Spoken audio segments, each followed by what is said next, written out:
and welcome to Ginger Welsh Allotments. I've come over to get a harvest and it's been raining all morning and now the sun is out. But I don't think I'll be able to get an awful lot of work done on the plot because I think the ground is going to be too wet and also too cold because we had snow 2 days ago and frost. So I'll take you on a quick allotment tour and show you what's occurring. Before I do the tour, I just wanted to let you know that all the audio from now on will be a voiceover, as the wind was just too terrible on the day and it was just blowing all the audio out. So it's all going to be a voiceover from now on. Okay, roll VT. I'm just heading through the gate now into what I like to call the wilderness bit. So I was hoping to have got more of this cleared over the winter, but no such luck. And here is my pile of wood that I brought over to make a bee and insect home, but I just ended up dumping the wood there. So maybe I'll work on that over the spring. My dad has pulled out all the really bad bits of weeds up here, as you can see, and left them in this pile for me to burn. But I haven't got around to doing it, and he dug those up a couple of weeks ago now. So I need to move everything before I start burning it, just in case there's any hedgehogs or anything underneath. Here are my two water butts with the roof lying next to it, and my husband is going to build me a frame so that I can catch the rainwater. But I expect by the time he gets around to doing that, it will be summer and there'll be no rain. So I'll be carrying the tap water over here. My compost heaps. One of the heaps is getting quite full now, and I turned it the other day, so that's all looking good. Hopefully get some good compost, but I do need to put some covers over the top, so I need to put a lid on so that the compost can compost down quicker. Over here I have the Swiss chard and spring onions, and I was thinking I might harvest a little bit of the Swiss chard today, and I'm going to take out all of those spring onions as they're going over a bit now. And I'm also going to take out the green pak choy because that's all gone over. And I'm going to take some spinach as well. So I'm going to put that in the freezer as I haven't got a use for it. But it's always handy to have spinach in your freezer. The Swiss chard over here needs a bit of sorting through. Some of the leaves are a bit manky, so I'll take them off, but the rest of it is looking good. And my cabbages are doing great guns. I should have 4 healthy cabbages here for the spring, so I'm excited about that. They are doing much better than the cabbages that were in the ground over here. I'll try not to walk on the soil too much, but there are only 2 cabbages left over there, and they're not growing all that well, as you can see. So I move on to the Swedes. As you can see, the Swede bed needs a lot of weeding and a lot of sorting out. I hope to get that done fairly soon.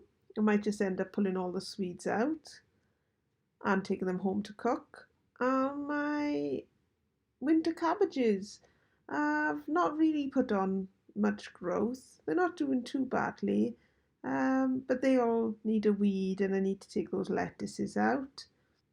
And my beetroot, I've taken all the big bulbs as far as I can see, and now I'm only left with the small ones that I planted quite late last year.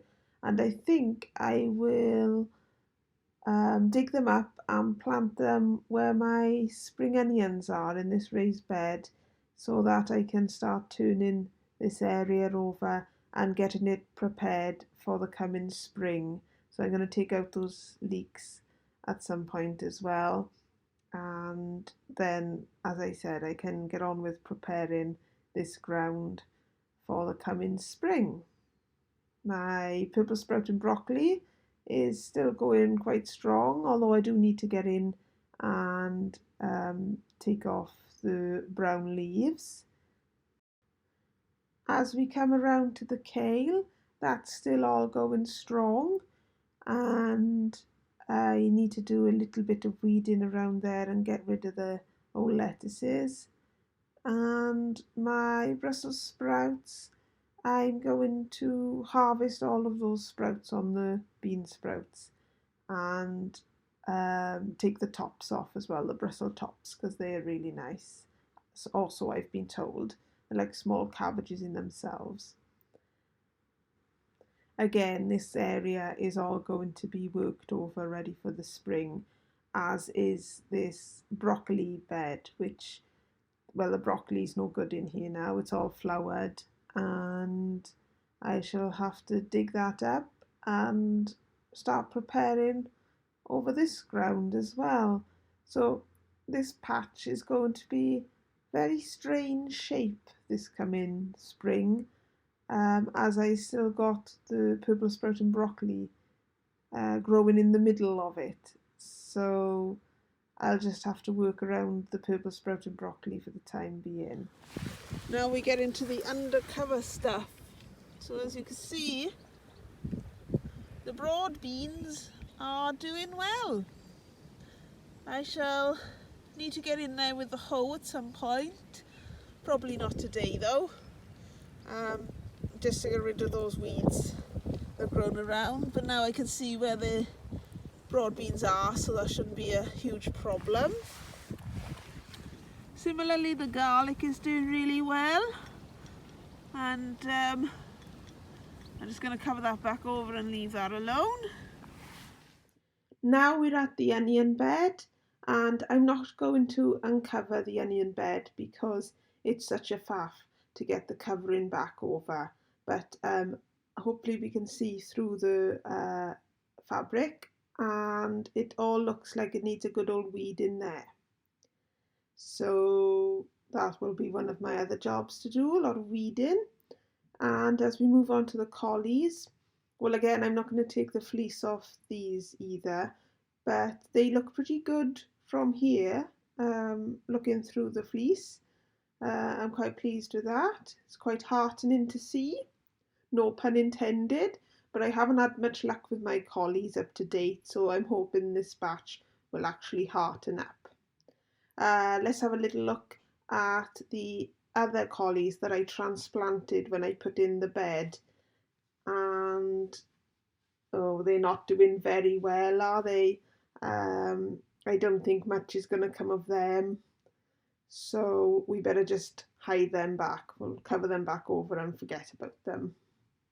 Moving on to the rhubarb section, this all needs a big weed and then some well-rotted manure put on top. And where I put down the black fabric over the gooseberries, it seems to be doing its job and suppressing the weeds, although the gooseberry leaves have now all gone. It must have been the frost and the snow, it must have just made the leaves go. But it did look like there were some buds on that gooseberry bush, didn't it? So that's heartening as well.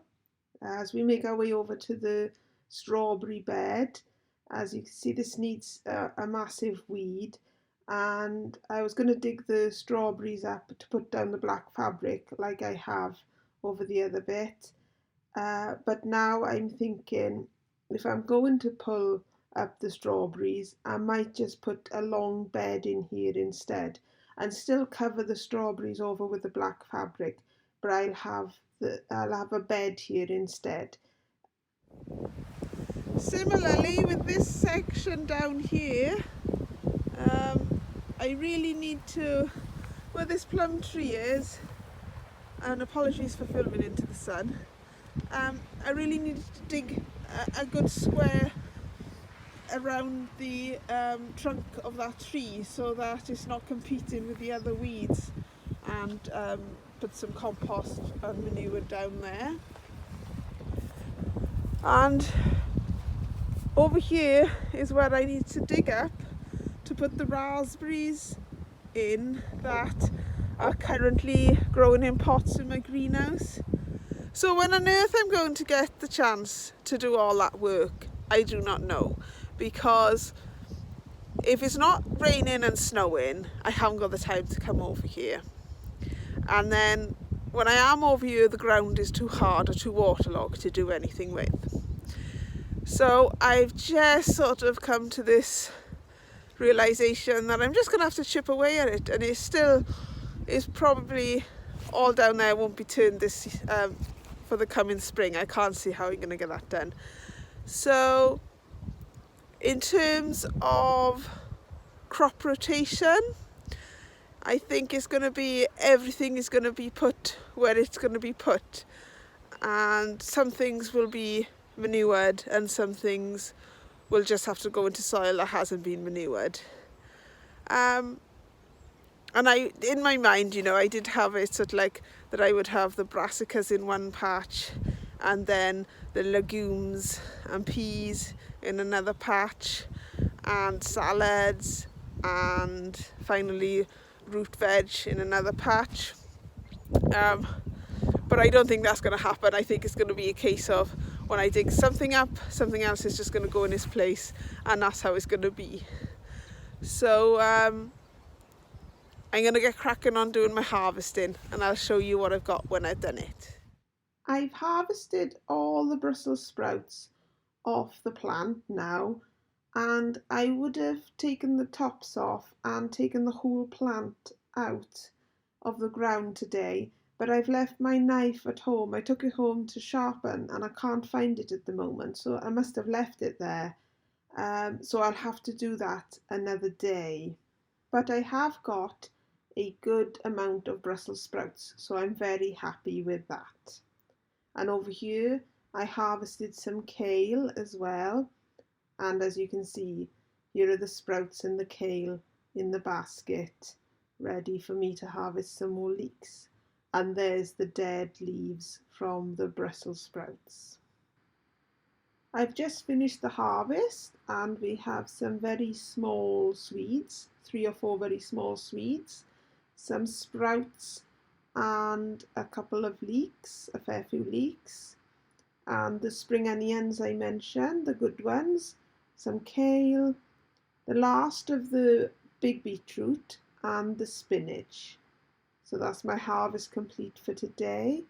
I left the Swiss chard in. I didn't take any Swiss chard in the end, but I have taken off some of the leaves that were manky. Here is the empty patch where the spring onions were, and I've also taken out the green pak choi which had bolted, as there was no good keeping that in the ground, so that's all gone to make a nice compost. And the purple ones are still looking good, apart from a bit of frost damage here or there, which I've taken off and added that to the compost as well. So I'll just use them as a cut and come again crop until they've all gone. And I also took a good amount of the spinach. And one of the reasons I took a lot of the spinach was to make sure that no slugs or snails had anywhere to hide over the winter underneath the dead spinach leaves or underneath the healthy spinach leaves. And the same with the pak choi. I wanted to make sure that there was nothing on the ground for slugs and snails to nest in. That's it from the plot today. I got a good harvest to take home, and I managed to clear some of that bed ready for the spring. So that was a good job. You could say, lovely job. Catch you later.